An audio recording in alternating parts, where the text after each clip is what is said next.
You can take the garage, Della. God knows nobody else wants the junk, Wade said, sliding the house keys off the table into his own pocket before the lawyer had finished reading. What none of them thought to wonder, Wade least of all, was that Raymond Crowder had spent 40 quiet years making certain the one thing nobody in that room would touch was worth more than everything they were already dividing. The lawyer was a man named Ballard, his office up a narrow stair over the hardware store on Main Street in Marion. One window looked down on the parking meters and the slow Tuesday traffic. He had a folder, a legal pad, and the careful face of a man who had read a lot of wills, to a lot of families, and learned to keep his eyes on the page. Della Crowder sat at the foot of the table, with her hands folded, 61 years old, a widow for 11 weeks. That morning she had tied on the mustard scarf Raymond bought her off a fair stand the autumn before he passed, because she would not walk into that room looking like a woman who had quit. She had kept the books for Crowder's garage for 31 years, every figure in her own square hand. She could have told Ballard to the dollar what sat in those accounts without him opening the folder. Nobody asked her. The residence on Iron Mountain Road, Ballard read, the 2 accounts at First Bank, and the proceeds of the business, to be divided between the surviving spouse and the son. Wade did the dividing himself. The house stays a Crowder house, he said. Daddy built it. It's not going to some stranger. He let that sit a half-second too long, the way he always did when he wanted the word stranger heard and wanted the room to know who it was meant for. Della had been a Crowder for 40 years. To Wade, she had been the second wife for all 40 of them. Tiffany sat beside him in a cream coat, a real estate flyer folded into her notepad. She had a way of looking around a room like she was already pricing what could come down and what could be painted over. It's honestly for the best, Della, Tiffany said. What would you do rattling around that big house alone? The garage is more your speed anyway. All Raymond's tools out there, his tins and his junk. The garage and everything in it, Wade said, like he was handing her a gift. Fair's fair. Della looked at her hands a moment. Then she said, Your daddy's bench is out there. That's what I'm saying, Wade said, not hearing her at all. Ballard cleared his throat. There's an inventory from the estate company, he said, for the sale, if you all want to look it over. He slid a stapled sheet to the middle of the table. Tiffany picked it up before Della's hand was halfway there. They've got the house at 186, Tiffany read off, pleased. The lot alone. And 50-some in the accounts. Her thumb ran down the page. The garage stuff is nothing. Pegboard, a parts washer, some tools. A toolbox, $12. $12. She said it the way she might read a grocery list. Then she set the inventory down and went back to the only number she cared about, the one taking shape behind her name out at Claytor Lake. We put earnest money down on a place on the water, she told Ballard. Like he'd asked, the contract's contingent on this closing by fall, so the sooner everybody signs, the better for all of us. For all of us. Della turned the phrase over and found her own name nowhere inside it. She did not argue. Arguing with Wade was like talking to a man behind a closed window. His mouth moved. Not one word she said ever reached the other side of the glass, and he had decided long ago he did not need it to. She stood, smoothed her coat, and told Ballard she would think on it. Tiffany's pen was already out. Outside, the April air off the mountains still had winter in it. Della sat in Raymond's old truck a minute before she turned the key. On the bench seat beside her, there was nobody, and there had been nobody for 11 weeks, and that was the part no inventory had a line for. Then she drove home to Iron Mountain Road to fetch the only thing they had agreed to let her keep. The garage sat out behind the house where it had sat since before she married him. A low cinder block shop with a tin roof that sang when it rained, and a hand-painted sign over the door that just said, Crowder. Raymond had run it 30-some years. Half of Marion had learned to drive on cars he kept alive past all sense. The estate company had been through it already. That was the part that stopped her at the door. Little orange tags on string, hanging off everything he had ever touched. A tag on the parts washer. A tag on the air compressor. A tag on the stool he sat on to eat his lunch. A tag on the toolbox.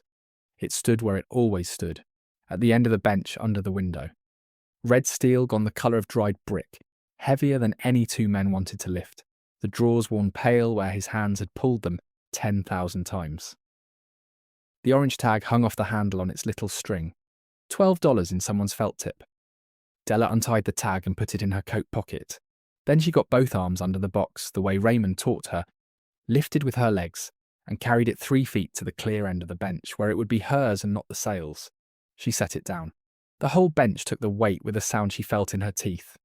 "Everything that matters, I keep where my hands go," he used to say, and laugh and never explain. 40 years she had taken it for one of his sayings, the kind a man repeats so long it stops meaning anything at all. She ran her thumb over the lid. There was something scratched into the underside of it, an old mark she had never bent down to read. She didn't read it now either. She was too tired, and the light was going. She had a way of getting through the days now, and it had a shape to it. Every Sunday since the funeral she came out to the shop, after church, still in her good clothes, and she oiled his tools. Not because they needed it, because his hands had needed it, and her hands were the only ones left that remembered how he liked it done. She wiped each wrench down the flat and laid it back by size. She ran a drop of oil along the plier joints and worked them till they were quiet. She turned the screwdriver's handle out, the way he could find them blind. When the tools were done, she took down his coffee cup, the white one gone tan inside, and she washed it, and she hung it back on its hook by the handle, facing left because that was how Raymond hung a cup, and he would have noticed if it faced any other way. He had never told her much about where he came from. 40 years, and he could talk a summer evening down to dark about an engine or a dog or the price of feed. But ask about his own people and he would go somewhere quiet behind his eyes and change the subject to supper. She had stopped asking a long time ago. A woman learns which doors a man keeps shut and learns to love him on the near side of them. She tied the mustard scarf a little tighter and got to work. They did not give her long to grieve in peace.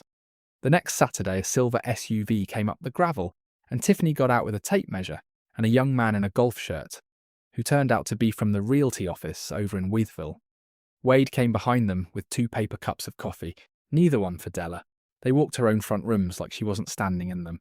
"You take this wall out," Tiffany told the young man, snapping the tape across the parlour. "Open the whole thing up. Buyers want open. 41 feet of road frontage," the realtor said, writing. "That's the real money." "We'd want it listed by August," Tiffany said. "We close on Claytor in October, and I am not carrying 2 places." Della stood by the stairs with a dish towel still in her hand. "Raymond papered this room himself," she said, "the year we married." Tiffany glanced at the wallpaper, then at the tape measure, the way she would look at something already promised to the dumpster. "It'll show better white," she said. Wade did not look at the walls at all. He looked at his watch. "You've got till the sale, Della," he said. "Be easier on everybody if you started sorting what's yours. There's not going to be much." He was right about that, he thought.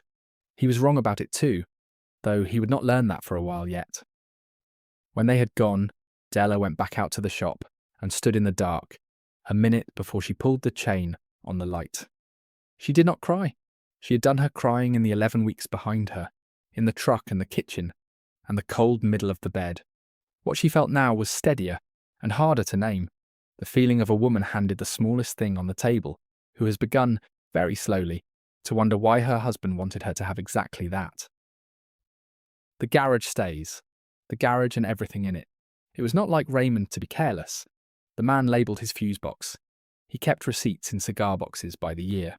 A man like that did not leave his wife of 40 years the junk by accident, and call it, in his own pen, the thing she was to keep. So that Sunday she came out after church and started for once, not with the wrenches but with his toolbox. She wiped the lid down. She pulled the top drawers and cleaned the tracks and slid them home. Then she lifted out the long bottom tray to oil underneath, the way Raymond did twice a year. The tray did not lift. She set down the rag and tried it with both hands. It rose half an inch at the front and stopped, caught on something underneath that her fingers could feel but not see, something that did not belong in a toolbox. Della stood very still in the singing tin quiet of Raymond's shop, both hands on a tray that would not open, and for the first time in 11 weeks, her heart was doing something other than breaking. Della worked the tray the way Raymond had taught her to work anything that fought back, which was to stop fighting it. She let go. She set both hands flat on the bench and breathed once, slow, the way he used to before he reached into an engine that had beaten 2 younger men that morning. Then she looked at the tray instead of pulling on it. It was a long steel tray, the bottom one, the deep one where he kept the heavy stuff. the breaker bars, and the dead blow hammer, and the big sockets that could round off a lug nut if you got careless. She emptied it first. She lifted each tool out and laid it on a clean rag in the order it came, because that was how you put a thing back the way you found it. And some part of her still believed she would be putting all of this back. Empty. The tray was lighter, but it still would not rise past that first half-inch. It hinged up at the back and caught at the front, and when she got her face down close to the cold steel and looked along the seam, she could see why. There was a second floor under the first. The real bottom of the box sat maybe an inch lower than the tray pretended, and screwed down into that gap, where no man cleaning his tools would ever have cause to look, was a flat steel panel held by 4 rivets that were not rivets. She knew rivets. 31 years of books for a garage teaches you what a rivet is and what it costs by the box. These 4 had slot heads, painted over to look like the rest, grey and dull and old. Somebody had wanted them to disappear into the bottom of a toolbox, and for 40 years they had. Everything that matters, she said out loud, in the empty shop, I keep where my hands go. And there it was. 40 years she had heard it as a man's foolishness, the kind of thing Raymond said with a wink so you would laugh and let it go by. She had laughed. She had let it go by 10,000 times. He had said it standing right here, with his hand on this box, and she had thought he meant his wrenches. He had meant this.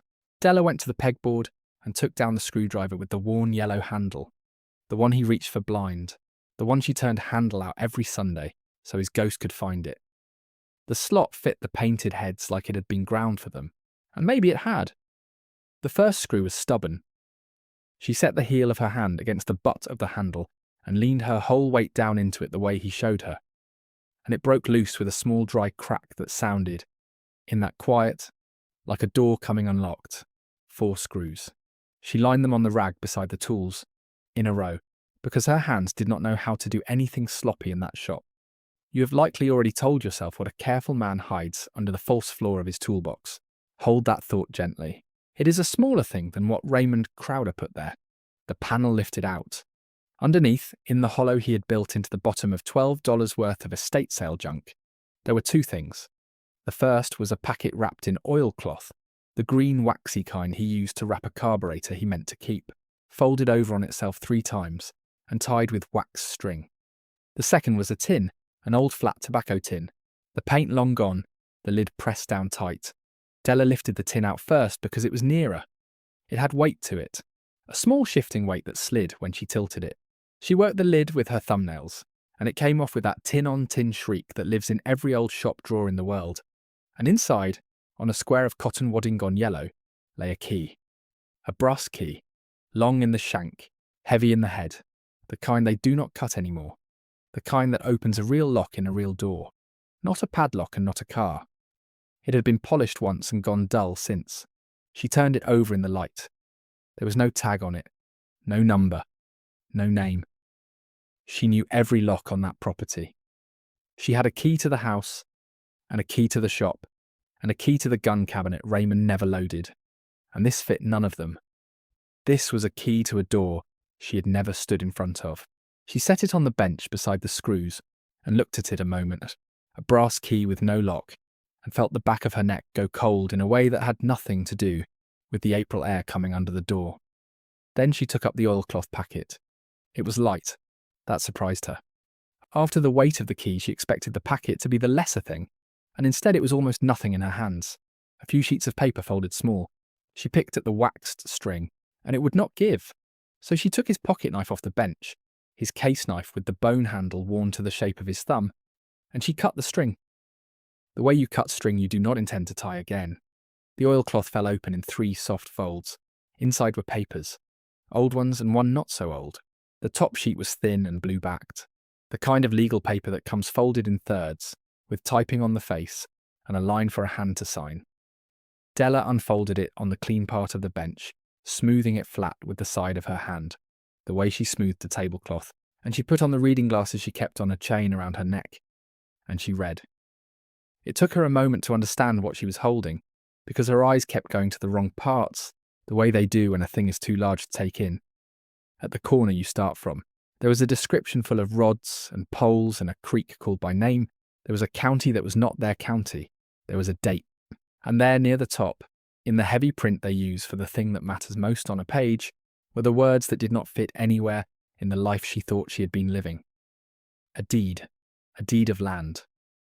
240 acres, it said, more or less, with frontage on the waters of Cripple Creek, in the county 2 over from Marion. Out a road she had driven past 100 times, on the way to nowhere in particular, and never once turned down. And the name on it, the name of the party to whom the land was conveyed, was not Raymond Crowder. Della sat down on his lunch stool because her legs told her to. She held the deed in both hands and read the name again to be sure the lamplight was not playing with her. The land had been deeded to a man named Holloway. She did not know any Holloways. In 40 years in Marion, she had buried Crowders and married off Crowders and kept the books for a garage with the Crowder name hand-painted over the door, and she had sat 60 years of Sundays 3 pews, back from where the Crowders had always sat, and not once in all of it had the name Holloway crossed the table at supper. She turned the deed over looking for the sense of it, and on the back, in pencil, in a hand she would have known in the dark, in the hand that signed every cheque she ever balanced, and wrote her name on a fair stand receipt for a mustard scarf, Raymond had written a single line. Della, when you find this, go see Harlan. He'll know it's mine. She read it 4 times. Harlan. The only Harlan she knew was Harlan Pruitt, who sat behind the long counter at the county recorder's office, over in the courthouse annex. A stooped, dry, particular man who had been stamping deeds and plats since before she was a bride, and who waved at Raymond from across Main Street, the way men wave when they share something they have never once spoken about in front of the womenfolk. Della took off her glasses and looked at the toolbox sitting open on the bench with its floor pulled up and its secret laid bare, and she understood, slow and whole, the shape of what her husband had done. He had not left her the junk. He had left her the one box in that house his son would not deign to touch, because Wade had been calling it junk his whole life, and Raymond had let him, had maybe even encouraged him to, for 40 quiet years, so that on the day the will was read, there would be exactly one thing on that table nobody would fight her for. He had hidden the biggest thing he owned inside the smallest thing he owned, and he had trusted her hands to be the ones that found it, because her hands were the only ones that ever went where his went. She thought of Tiffany running a thumb down the inventory. The garage stuff is nothing. A toolbox, $12. She thought of Wade sliding the house keys into his own pocket before Ballard finished the sentence. And for the first time since the morning 11 weeks ago, when she woke in a bed that had gone cold on one side, Della Crowder felt something come up in her that was not grief. It was not anger either. Not yet, though that would come. It was closer to the feeling of a woman who has been told all her life that she does not count, and has just been handed proof, in her dead husband's own pencil, that one person on this earth had counted her above all of them. She did not call Wade. The thought never crossed her mind, and that itself told her something about the marriage those two had made of her family. She folded the deed back into its 3 soft folds, but she did not put it back under the floor. She wrapped it in the oilcloth and she carried it inside the house, into the kitchen, and she sat at the table where she had eaten 40 years of suppers, and she laid it in front of her under the good light and she read it again.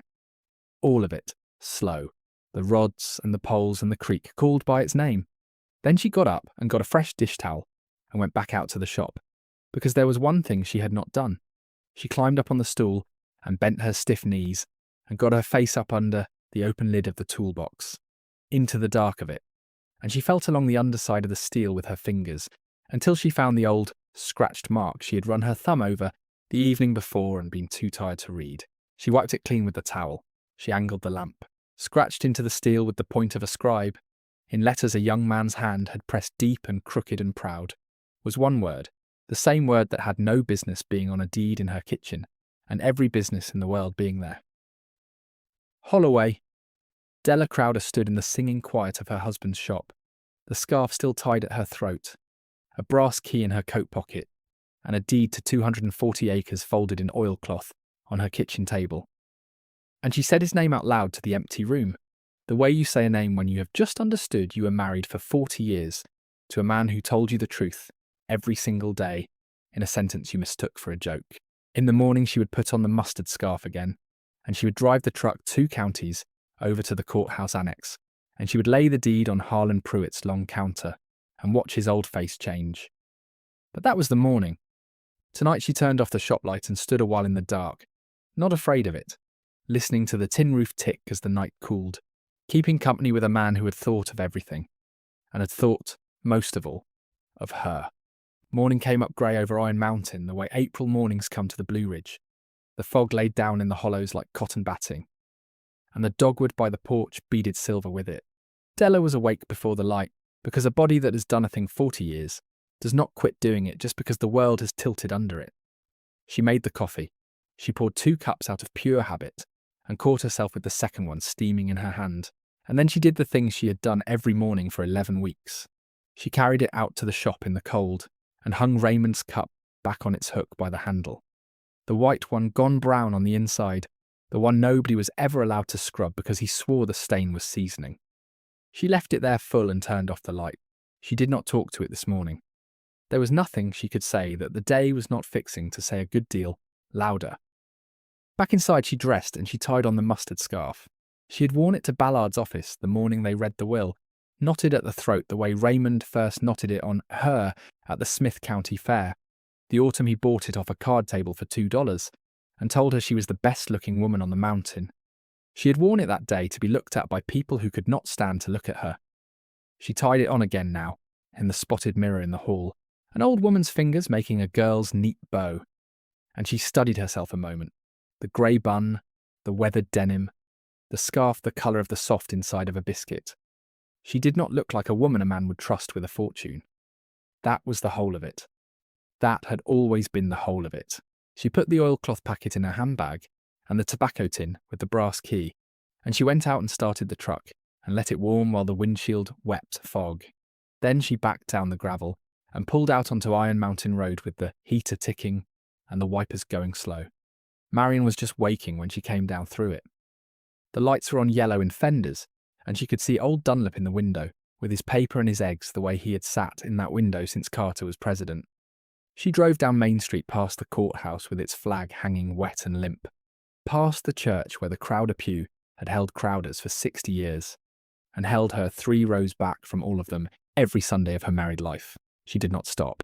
She took the road west out of town, the one that climbs and falls and climbs again through gaps with names older than the county, and she drove 2 counties over with the deed in oilcloth on the seat beside her where her hand could touch it, the way Raymond kept everything that mattered where his hand could go. The county seat 2 over was a smaller, plainer town than Marion, and the recorder's office sat in the brick annex behind the old courthouse, up a flight of worn stone steps with a brass rail gone green. Inside it smelled of paper and dust and the particular cold of a room full of old books. Behind a long oak counter, under a hanging globe light, a stooped old man in a cardigan was squaring a stack of plats with the flats of both hands. Harlan Pruitt had been stamping deeds in that room since before Della was a bride. He looked up over his glasses when the door let her in, and there was a half second where he placed her, the Crowder woman, Raymond's widow, and his dry old face did a small, careful thing that was not quite sorrow and not quite surprise. "Mrs. Crowder," he said, "I was sorry about Raymond. I meant to come over for the service. My knees don't do the drive like they used to." "I know it, Harlan," she said. "Thank you." She did not make small talk past that. She opened her handbag and took out the oilcloth and unwrapped it on the oak counter, and turned the deed around to face him, and slid it across. And she watched his face the way you watch a man you have driven a long way on purpose to watch. He looked at it without touching it first. Then he drew a pair of reading glasses from his cardigan, settled them on his nose, and bent over the page. And Della saw the change come up through him slow, the way warmth comes up through a cold stove. His lips moved. He read it the way a man reads scripture he already knows by heart. 240 acres, more or less, he read. Low, with frontage on the waters of Cripple Creek. He stopped. He touched the seal. Then, the raised stamp at the bottom of the page, ran his thumb over it the way Raymond ran his thumb over the lid of the toolbox. "That's my seal," he said. "That's my own hand on the recording.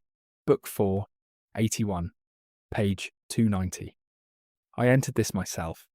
His eyes went to the date and something moved in his throat.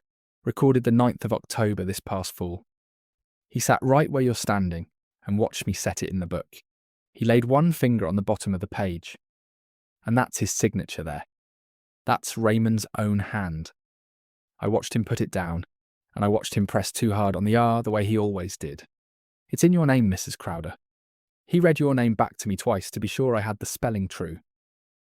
Della stood with both hands on the edge of the counter. Harlan, she said, and her voice came steadier than she felt. There is a name scratched inside the lid of his toolbox. Holloway. And the man this deeds the land to. Here it is not Raymond Crowder. It is a Holloway. I lived with that man 40 years and I never once heard him speak that name. Pruitt took his glasses off. He looked at her a long moment, and then he looked past her at the rows of record books climbing the wall. 40 years of them. 50. And Della understood she had walked into the one room in all the world where her husband's whole secret had been written down in plain ink the entire time, stamped and shelved and waiting. Sit down, Mrs. Crowder, Pruitt said gently, and he came around the end of the counter and brought her a wooden chair. There is a thing about your husband you have got every right to hear, and I am about the only one left standing who can tell it to you. He lowered himself onto a stool, across from her, his old hands laid flat on his knees. Raymond was born a Holloway, he said. His granddaddy was Earl Holloway, and Earl Holloway owned the whole of that Cripple Creek bottom, 240 acres and a little better, the best creek ground in this county. I was a boy, but I remember the place. Then the hard years came, and the bank came after, the way the bank did in those days, and they took the Holloway farm off of them on the courthouse steps for back taxes and a note no man could carry. 1934. Earl Holloway did not live but 2 years past it. They say a man can die of a thing like that, and the doctor writes down something else on the paper. He paused. Raymond's people scattered to the wind. His mother carried him up to Marion and married a man named Crowder, and the boy took the Crowder name to keep the peace under that new roof, and that is the name he wore the rest of his days. But he was a Holloway. He never forgot it one morning of his life. Della sat very still. The mustard scarf was the only bright thing in the grey room. He came to me near 30 years back, Pruitt said. Young man still, grease worked down into his nails. Wanted to know who held the old Holloway pieces now. By then it was all broke up, sold off in parcels to 6 or 7 different families. And he set out to buy it back. A bottom field 1 year, a woodlot 2 years after. The house and the home parcel when the last man who bought it died, and his children wanted shut of the taxes. He paid cash every time, and he paid slow, and he never once put his name to a square foot of it as Crowder. He bought every acre of it back in the Holloway name, his born name, and had me record it quiet. And he never breathed a word in Marion of what he was doing 2 counties from his own front door. Pruitt shook his head, and there was almost a smile in it. 40 years that man patched automobiles and put every spare dollar into the ground his granddaddy lost. This past fall he finished. The deed you carried in here, that is the whole of it joined back into one piece. Every last acre recorded over to you. He bought his granddaddy's farm back out from under the grave, Mrs. Crowder, and then he handed it to you, and told not a living soul. Della's hand had gone up to the scarf at her throat without her knowing it had moved. He never said one word, she said. 40 years, and not one word. No, ma'am. I would not expect he did. Pruitt's eyes went to her handbag. Did you find anything else down under that floor of his? He told me one time he kept a key with me, and the twin to it with himself. She took out the tobacco tin and worked the lid loose, and tipped the brass key into her palm, and held it out across the space between them. Pruitt did not reach for it. He got up instead, slow and careful on his bad knees, and went into the back of the office, and came out a long minute later carrying a grey steel lockbox with a hasp, dull and scratched and old, the kind of box a man sets down somewhere safe and the world forgets. He set it on the counter between them. He left this in my keeping 11 years ago, Pruitt said. Told me his wife would come for it one day with the key, and I would know her by a yellow scarf at her throat. Those were his words to me. I thought the man was funning me. He looked at the scarf the colour of a biscuit's inside, and his old eyes had gone wet and bright. He was not funning me. Della came to the counter. She fit the brass key into the hasp, and it turned smooth as butter, the bolt drawing back with a small oiled click, and she lifted the lid. Inside was the rest of him. There was a deed older than she was, the paper gone the colour of weak tea, the words laid down in a clerk's copperplate hand, and dated 1891, conveying to Earl Holloway the Cripple Creek bottom, the first deed, the root the whole thing grew up out of. There was an abstract of title 2 inches thick. Every parcel, every year, the long, slow 40-year stitching back together of a thing that had been torn apart in a single afternoon. And under the papers there were photographs, brown and curled at the edges. A tall, stern man in a high collar, standing in front of a white farmhouse with a deep porch. A small boy on the step beside him, squinting up into a sun, 100 years gone down. Della turned the photograph over in her fingers. In Raymond's pencil, the same hand as the mark inside the toolbox, it read, Earl Holloway, and Raymond age 6 before. Just the one word at the end, before, carrying the whole weight of everything that came after. She stood there in the cold paper smell of that room, and she did not cry, though it was a near thing and she had to set her jaw to hold it. She laid the photograph back where it had lain. She closed the lid. "How much is it worth, Harlan?" she said. "The land. I need to know exactly what I am holding before I go do the thing I came 2 counties to do." Pruitt let out a slow breath. "More than your house back in Marion," he said. "More than whatever sat in the bank. More than the both of them put together, and a deal left over besides. There has been a development outfit out of Roanoke after that creek frontage going on 5 years now. Wants to put cabins down on it, a fishing resort, docks, the whole circus. They kept a standing offer in front of your husband, written out, renewed it every spring like clockwork. He turned it down every spring, without reading past the first line of it." Pruitt slid open a drawer and took out a glossy card with a green logo and laid it in front of her. "Their last offer was $1,400,000, Mrs. Crowder. He would not sell his granddaddy's ground for a single cent of it. But it is yours now, yours to keep or yours to sell. And there is not a man drawing breath who can tell you which of those you ought to do. $1,400,000. Della thought of the toolbox written down at $12 on the estate sheet in Tiffany's neat little hand. She thought of the junk Della got. She folded the card into a handbag alongside the deed, and she thanked Harlan Pruitt, and she took up the lockbox under her arm because it was hers now too. She could have turned the truck for home then. She did not. She had a key in her coat pocket that fit one last lock she had never in her life stood in front of, and a farm with her own name on the paper that she had never once laid eyes on. And she was 61 years old and finished, for this one day at least, with waiting on other people to show her her own life. Pruitt drew her a map on the back of a plat sheet before she went. It was not far from the annex, 20 minutes out a state road, and then a turn onto Cripple Creek Road gravel, running alongside the water. She drove it slow. The creek ran high and brown with the spring rains on her left hand, and the bottomland opened out flat and green between the ridges, fenced in stretches, grown up wild in others, and she knew before ever she saw a marker that this was it. This was Holloway ground, because something down in her chest had started to ache in a way that was not grief and was not far from joy. The gate was steel pipe, chained and padlocked, set back a little off the road, and wired to it, weathered and faded by years of sun, hung a sign she did not need a soul to read for her. Future Home, it said, over the same green logo as the card now riding in her bag. Cripple Creek Landing, a premier resort community. Somebody had hung that there a long time ago, certain of a thing that had never once come to pass. Della got out into the cold and stood looking up at it a moment. Then she walked to the gate, and the brass key, which had no number and no tag, and had ridden 11 weeks in the dark under a false floor in a $12 toolbox, slid into the padlock and turned, and the heavy chain came loose and fell rattling into her hand. She left the truck and walked up the lane on foot through the wet grass. The farmhouse stood at the top of the rise just the way it stood in the brown old photograph, white once, grey now, the porch sagging a little at the near corner, the windows dark and patient and watching her come. It had been waiting on somebody a very long time. She climbed the steps soft, the way a person goes up onto a porch that is not yet sure is theirs to stand on, and she crossed to the front door, and she put the brass key to the lock of the house her husband had been born into, and lost and bought back acre by acre across 40 silent years, and never once brought her to see while he was alive to walk her through it.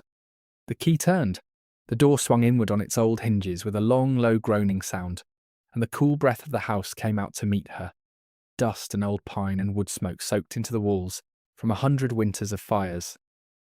And Della Crowder stood there on the threshold of Holloway Farm with the mustard scarf knotted at her throat, and looked into the dim front room where a tall, stern man in a high collar had once stood for a photographer with a small boy, on the step beside him.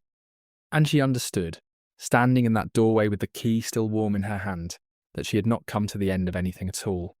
She was standing in the door of the rest of it. She did not go far into the house that first day. She stepped over the sill and stood while her eyes came up to the dimness, and the front room laid itself out around her, the way a thing does when it has been holding still a long while, waiting on somebody to come see it. There was a stone chimney gone black with old fires. There was a stair climbing up into shadow with a worn dish rubbed into the third tread, where a century of feet had landed and turned. There was wallpaper the colour of weak tea, peeled along one seam, and behind the peel, the pale square ghost of a frame that had hung there once, and been carried off to wherever the Holloways were carried. Della walked the boards slow, her shoes loud in all that quiet, and in the kitchen she found a hand pump rusted to a dry sink, and a cook stove split at the seams, and a row of square-cut nails driven into a beam, where a man might once have hung his hat and his coat and, she thought, standing there, his cup. She did not stay long.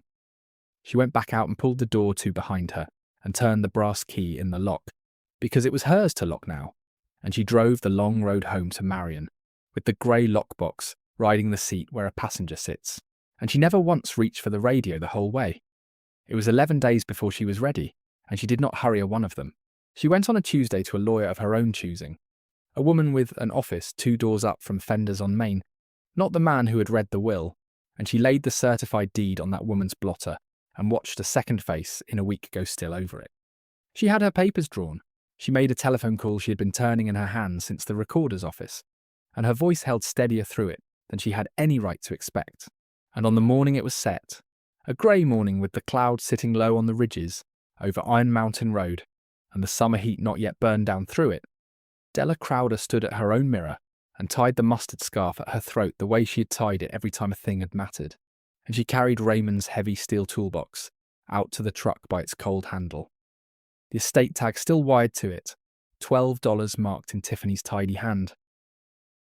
They were already at the long dark table when she came in, the same table in the same office under the same green-shaded lamps, the table where Wade had slid the house keys off the edge into his own pocket while a man was still reading aloud. Wade had his good jacket on. Tiffany sat close beside him with her phone turned face down under one hand and a folder squared in front of her, and Della knew that folder, knew the glossy corner of a listing sheet riding up out of it, a dock and a deck and blue water at Claytor.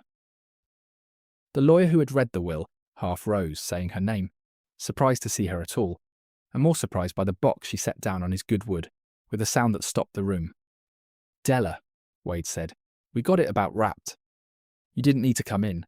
The closing papers are right here. You only had to sign them and mail them back. I know what's in the papers, Wade." She did not sit. She set Raymond's thermos down beside the box and unscrewed the cup off the top of it and poured it full of black coffee, and the smell of it went out over the table. And she set the cup at Wade's place, the way you set one in front of a guest under your roof.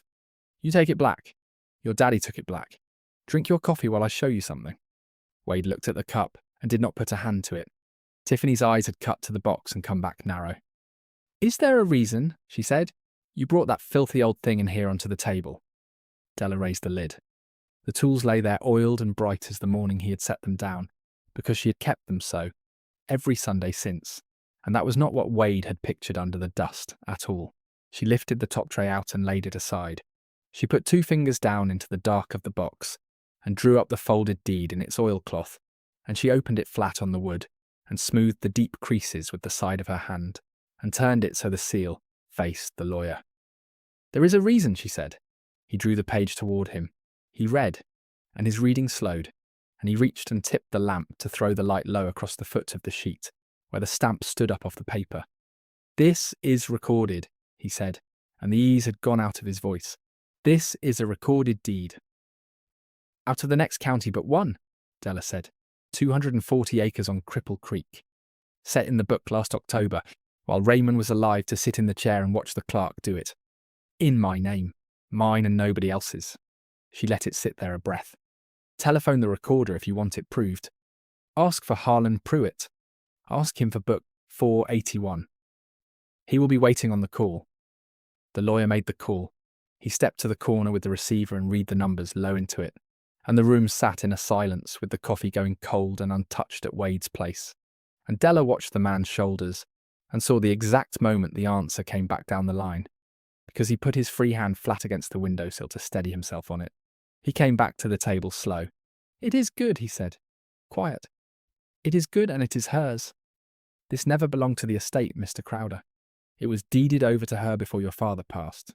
It never came into the pot you and I have spent these weeks dividing up. It could not have. It was already out of his hands and into hers." The colour had gone bad in Wade's face. That cannot be how it. Daddy never owned any farm. He fixed cars. He never had 2 nickels he didn't lay out where I could see them. He had a name he never laid out for you, Della said. He was born a Holloway. The bank took his granddaddy's ground off the courthouse steps the year the hard times came, and your father spent 40 years and every spare dollar he ever made buying it back acre by acre, and he never told one living soul in this town. Not the men he ate his lunch beside at Fender's every working day. Not you. Not me. She set her finger on the raised seal, and he put the proof of it in the one place on this earth he knew you would never lower yourself to look. You stood at his graveside and told me there was nothing in this box but his grease and his cast-offs. You were in such a hurry to take up the house keys, Wade, that you signed your name to everything that was left and called it winning, and the whole while the best thing your daddy ever owned sat right under a $12 tag because you could not be troubled to lift one tray out of a toolbox. Tiffany had gone white about the mouth. "The closing," she said. Not to Della, to Wade, fast and low. "Wade, the closing is set for the fall. If this, and she had the phone up now, thumbing at it, and the folder slid off her knee and fanned across the floor, the dock, the blue water, and not one of them bent to gather it. We have money down on the lake house. We have real money down. There will be no closing by the fall," the lawyer said. "Careful. The way a man says a thing he would sooner not." Mrs. Crowder's lawyer served her notice this morning. "The widow's share was never reckoned into the division you brought to me. That has to be opened back up. The inventory has to be corrected and filed again. The split, as it sits, does not stand." He gathered the deed and held it out to Della in both hands. "Nothing closes until that is set right. Not by fall. Likely not by the turn of the year. Della took the deed and folded it back down into the oilcloth. "I am not going to fight you for the house," she said to Wade, and her voice came level. "Live in it or sell it. I never wanted the rooms, but I am Raymond's widow, and the law gives me my third of what he left behind, and I mean to take my third, all of it, down to the spoons in the drawer, and there is not a paper on this table that changes one word of that." She lifted the toolbox by its handle. "The farm is not in your father's estate, and it is not your inheritance, and you will not be coming out to Cripple Creek to walk it. Not this summer. Maybe not ever. Your father held that door open for me. He did not hold it open for you." Wade's hand came out at last and closed around the coffee cup, holding it without drinking, the way a man holds a thing when his hands need to be doing something, and there is nothing left for them to do. He did not raise his eyes. "You could share it out," he said. "Pruitt told you what it is worth. You could let us in on a piece of it." "I could," Della said. "I am not going to." And she took up the thermos under her arm and left the cup in his hand and walked out of that room. And behind her the green lamp went on burning over the table, over the listing sheet fanned across the floor that nobody had stooped to pick up. She drove the 2 counties over the next morning. The development people had sent their offer again that week. The same green mark on the envelope. Renewed for one more spring, the way it had been renewed every spring, at a man who would not so much as slit it open. And Della carried it unopened down to the steel gate on Cripple Creek Road and did not open it there either. She climbed up onto the truck's running board with a pair of fence pliers and cut the wire that lashed the faded board to the pipe, the one that had promised cabins and docks, and a fine place to strangers who had never owned a foot of that bottom. And she laid it down in the weeds with its face turned up to the sky, and the creek behind her went on running brown and high over the stones it had run over since before any Holloway drew a breath. And there would be no pilings driven down into it now. Not that summer. Not in any summer while the deed in her bag had her name on it. That evening she carried a board and a can of white paint up the lane and lettered it slow on the tailgate of the truck, and she wired it to the same gate where the other had hung, and she walked on up the rise to the house and found the box and threw the old knife switch, and somewhere in the walls the current took, and the bulb over the front door woke up and burned. At the top of the lane, the porch light held its small yellow against the coming dark. On the gate below it the fresh board read Holloway Farm, Raymond's Field.